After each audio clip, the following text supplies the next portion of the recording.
Hello, hello students. Myself, Hemant Awasthi, lecturer SDM Inter College. In a previous lecture, we have discussed about operating system and types of operating system, hardware and software components. Today, we will discuss the next topic. You know very well, operating system is a master control program which controls all devices and peripherals of computer system. That means कि operating system एक master control programme होता है जो computer की सभी devices या peripheral को नियंत्रित करता है. Types of operating system we have discuss: single user operating system, multi program operating system, time sharing operating system, real time operating system, and multi-processing operating system, and one another distributive operating system. Today we will discuss about the language processor. See in video language processor. At first we have to discuss about what is language. Here we are not discussing about the general language. We are discussing about a computer language, that means programming language, where we will make a program. There are two parts of a programming language. When we will make any program in computer system, in any programming language, then a code which we have write, that is called source code. When we will write source code and compile the program, then program makes another code that is called object code. When object code is created, then program will be run. By language in Hindi यहाँ पर हम discuss करेंगे कि language processor की, कि हम जानते हैं कि कंप्यूटर में सॉफ्टवेयर होते हैं. उन सॉफ्टवेयर को बनाने के लिए अलग अलग प्रकार की प्रोग्रामिंग लैंग्वेज का प्रयोग किया जाता है. उस प्रोग्रामिंग लैंग्वेज के दो भाग होते हैं, एक सोर्स कोड और दूसरा ऑब्जेक्ट कोड. पहला सोर्स कोड. सोर्स कोड क्या होता है? जिस भी प्रोग्रामिंग लैंग्वेज में हम जो प्रोग्राम लिखते हैं, जो कोड लिखते हैं, जो कमांड्स लिखते हैं, वे कमांड्स, वे कोड सोर्स कोड कहलाता है. और जब हम प्रोग्राम को कंपाइल कर देते हैं तो ये उसकी मशीनी भाषा में कन्वर्ट होता है और एक नया कोड बनता है जिसे हम कहते हैं object code. There are different parts of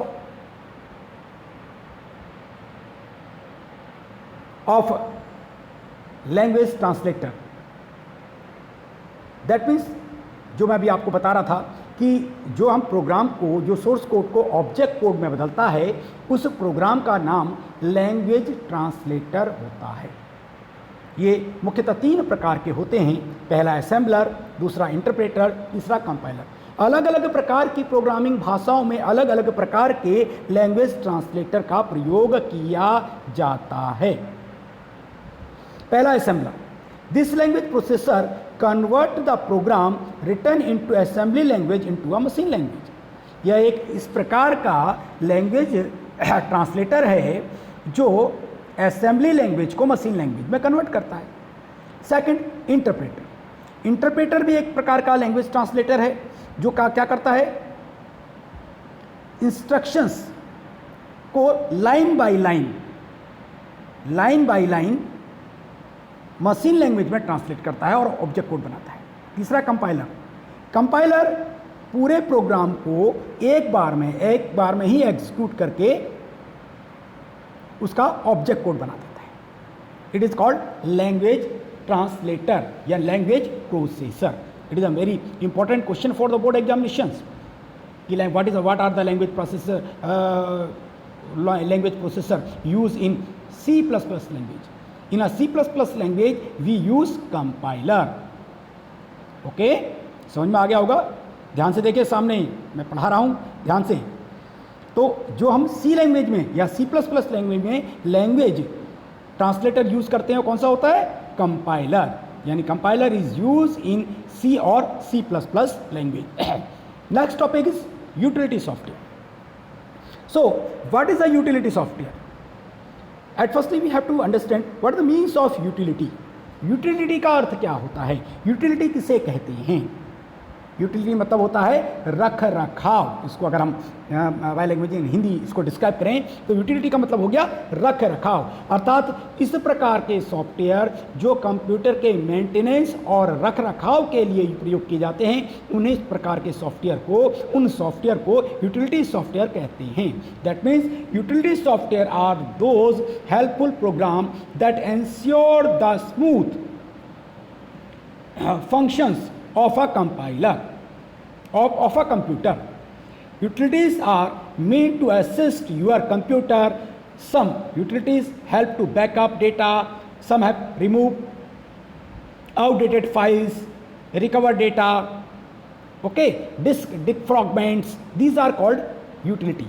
जिससे कंप्यूटर में यूटिलिटी हमने बैकअप होता है, ठीक है ना। कंप्यूटर में यूटिलिटी डिस्क फ्रैगमेंट एक ऑप्शन है जैसे जिसमें कि साइज जो फाइलें अलग अलग होती हैं, जो अलग अलग भागों में बटी होती हैं, उनको एक साथ कलेक्ट करके रखने के लिए इस प्रकार के सॉफ्टवेयर को हम यूटिलिटी सॉफ्टवेयर कहते हैं।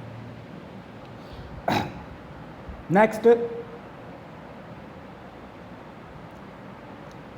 देखिए यहां साफ साफ लिखा भी है, utilities are those application program that assist the computer for performing housekeeping function like backupping data and scanning, cleaning virus और ensuring information etc.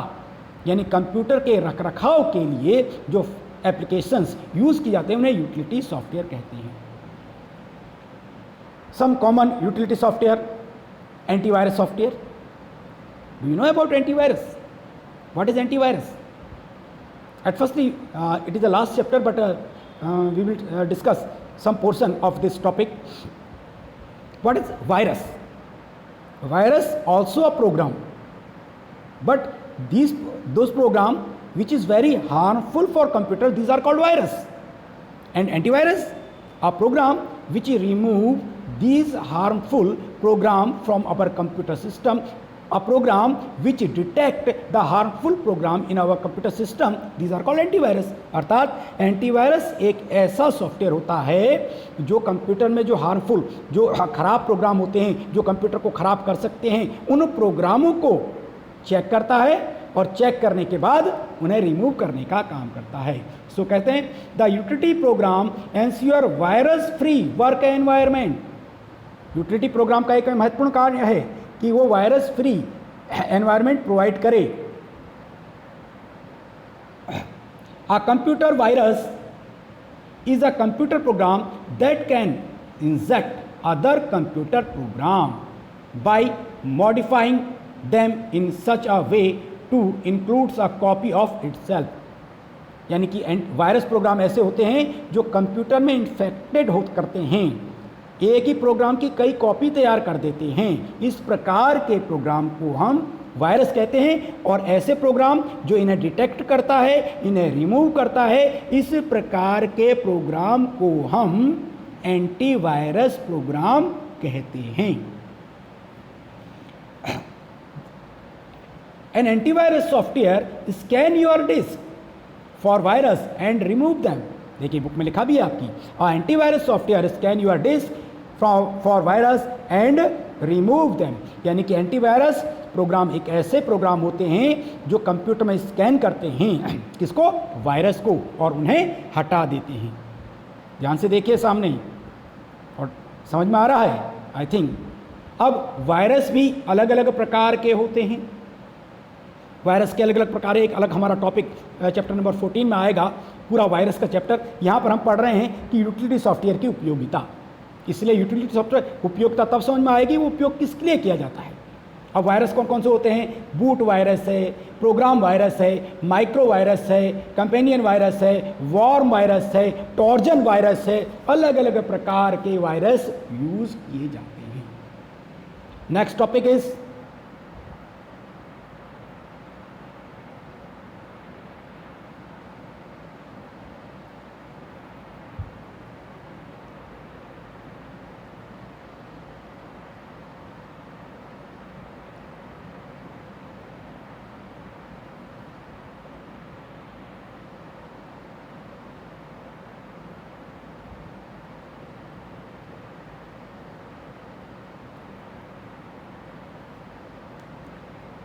Next topic देखिए।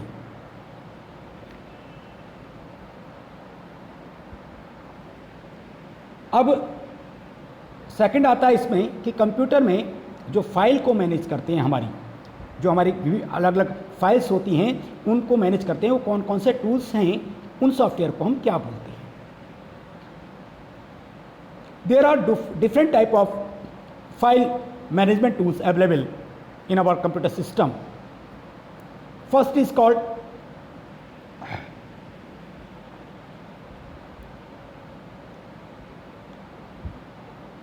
directory tools, Comcader tools. Okay.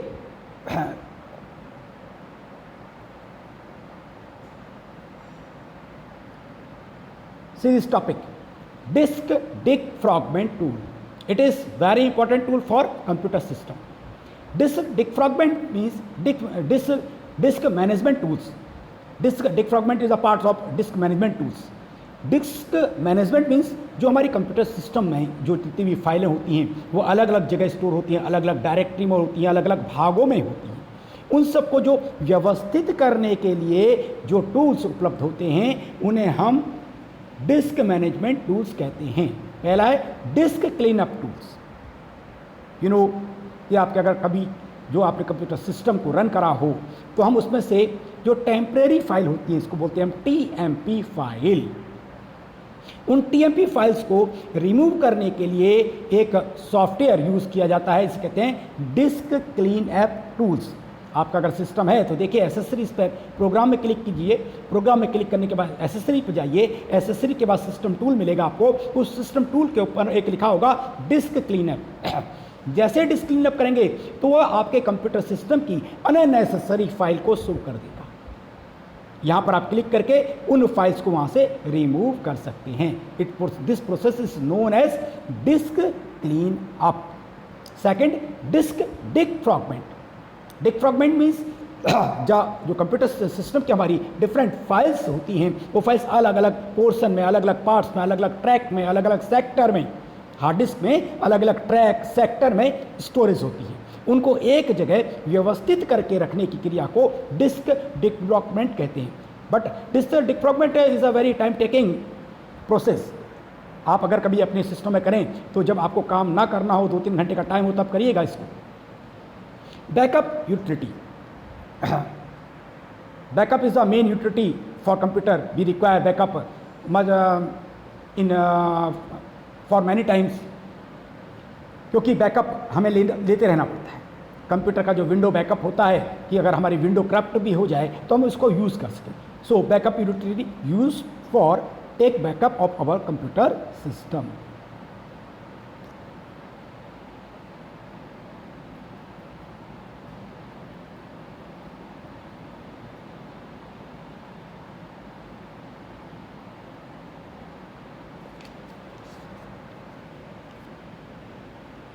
Next topic, application softwares. Now we will discuss application software. Different type of application software we will use in our computer system, as like as MS Word, MS Excel, PowerPoint, database management system. These are called application software. एक निश्चित application है, एक निश्चित कार्य करती है, जैसे MS Word, MS Office. MS Office is the application software which is used for official work. That means letter drafting, okay, ठीक है, mail merge. We will for this purpose we will use MS Office.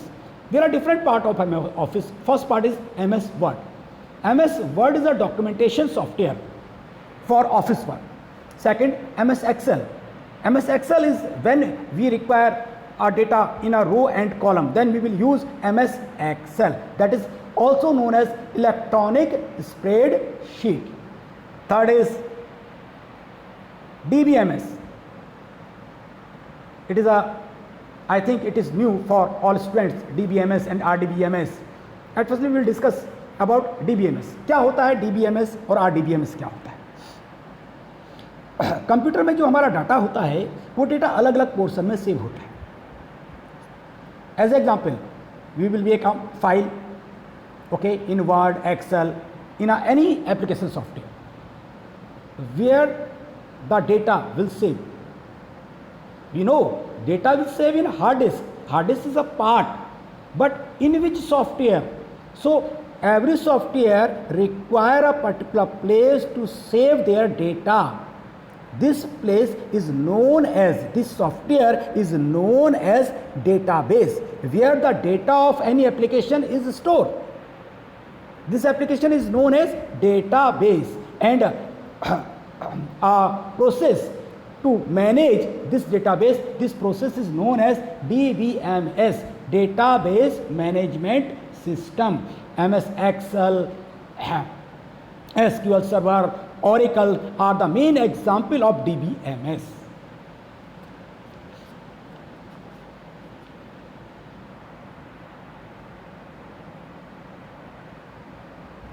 Now the next topic is different type of application software. We are using school management software. आप लोग अपनी fees जमा करते हैं college में आकर के, तो जिस सॉफ्टवेयर में आपका पूरा डाटा रहता है, जहाँ से आपकी पूरी शीट निकलती हैं, ये सॉफ्टवेयर स्कूल मैनेजमेंट सॉफ्टवेयर कहलाता है. Okay. Payroll system is mostly use in our office, in a factory, where we will create a pay system, a payment system of their employees. Financial accounting system, hotel management system, reservation system, weather setting system is the main example of application software. Okay.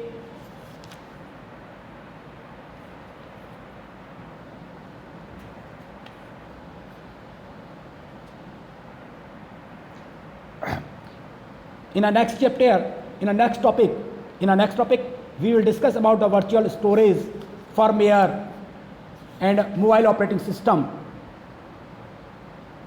Thank you very much. Hope understand well this topic.